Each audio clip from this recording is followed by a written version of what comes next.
This position comes from one of my games that I played several years ago. I was playing with the white pieces, and I was running kind of low on time here. I had about 8 minutes until the end of the game with I think 30-second increments. So I wanted to simplify the position and put pressure on this bishop on c6, so I played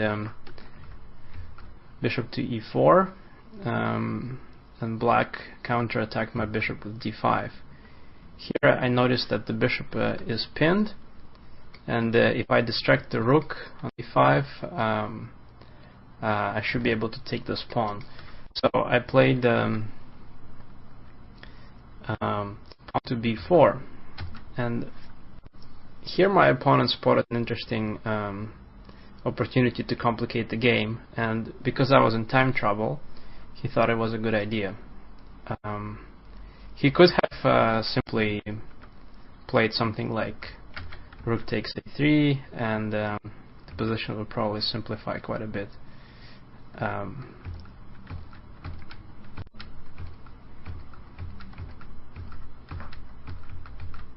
And in a position like this, draw would probably be the most likely result.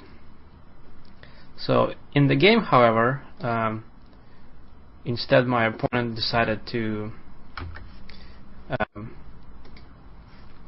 complicate the game and to sacrifice the exchange, and give up this rook here on a5. And I'll just go through the rest of the game and show what happened. So he took on e4, and of course I have to capture back on a5, and now he gets the strong passed pawn on f3, and that's not the end of it, because he also picks up the f pawn, and it seems like black should be pretty solid here.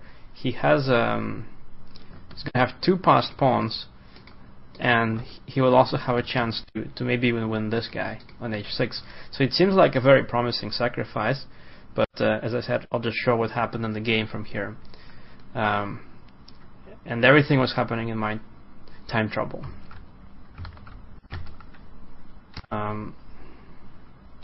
So black here wants to attack and put pressure on this pawn on c2. And what he also does is he blocks the fourth rank. So he wants to play king forward and advance this pawn. So noticing that, I decided to prevent king to f4, even if that costs me the c2 pawn. So I played king g3, which is a good idea. He didn't take it. Instead he attacked the rook. I defended the rook. And here he decided to support this pawn on f3, and he played g4. White came on the 7th rank, attacking both pawns, and pretty soon it turned out that black actually cannot hold all of the pawns that he has advanced, what he has on the 7th rank. So he had to give up the b pawn, and pretty soon white won the game. And again, in time trouble, I had to play very carefully and make some extra moves to gain time on the clock, but in the end it was fairly simple.